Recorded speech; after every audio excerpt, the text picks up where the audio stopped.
भूमिगत हीरे का पेड़। भोलापुर नाम के एक गांव में दो दोस्त रहते थे, भोलू और गोलू। भोलू बहुत ईमानदार था और गोलू एक नंबर का चतुर इंसान था। दोनों दोस्त खेत में काम करके अपना गुजारा करते थे। एक दिन भोलू को खेत में काम करते करते एक हीरा मिलता है। वो हीरे को लेकर के गोलू को दिखाता है। अरे यार गोलू, देख मुझे क्या मिला, लगता है ये एक हीरा है।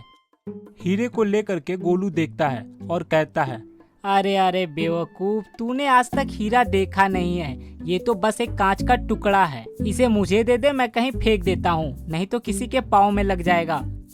और गोलू इसके बाद हीरे को ले लेता है। इसके बाद गोलू हीरे को लेकर के सोनार के दुकान पर पहुंचता है और वहां पर हीरे को बेच करके पैसे ले लेता है।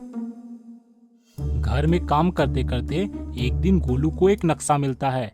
नक्शे को देख करके उसे कुछ समझ नहीं आता है, इसलिए वो अपने पिताजी से पूछता है, पिताजी ये कागज का टुकड़ा कैसा है? ये कोई मामूली कागज का टुकड़ा नहीं है, ये खजाने का नक्शा है। हमारे पूर्वज बरसों से खजाने की खोज करते थे, ये उसी खजाने का नक्शा है, भोलू के पिता ये कहते हैं। इसके बाद भोलू खजाने का नक्शा लेकर के गोलू के घर में पहुंच जाता है।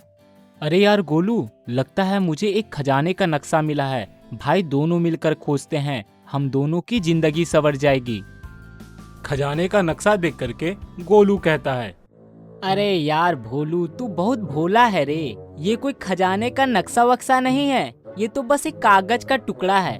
लगता है तुझे किसी ने बेवकूफ बनाया है। ला ये कागज का टुकड़ा मुझे दे दे, मैं इसे कहीं फेंक देता हूँ। दूसरे दिन गोलू नक्शा लेकर के जंगल की तरफ चल पड़ता है और कुछ दूर जाकर के एक गड्ढे के पास पहुंचता है। लगता है वो हीरे का पेड़ इसी गड्ढे के अंदर है। आज के बाद तो मैं बहुत अमीर हो जाऊंगा। और ये कह करके गोलू गड्ढे में कूद जाता है। गोलू दिन रात खुदाई करता रहा पर उसे पेड़ नहीं मिला। इस तरह खुदाई करते करते महीनों पार हो गए और आखिरकार इस तरह गोलू ने हार मान ली। और इधर भोलू गोलू के घर पहुंचता है तो उसे पता चलता है कि गोलू तो हफ्ते भर से बाहर गया हुआ है। और तभी थोड़ी देर में वहां पर गोलू पहुंच जाता है। जैसा तू वैसे तेरे पूर्वज, वहाँ कोई खजाना वजाना नहीं है। भाई तुमने तो धोखा दिया, मैंने तो कहा था साथ में खोजते हैं, पर तुम ही थे कि अकेले चले गए। हाँ हाँ, जैसे कि वहाँ पे कुबेर का खजाना है। ले पकड़ अपना नक्शा, बेकार में समय बर्बाद कर दिया।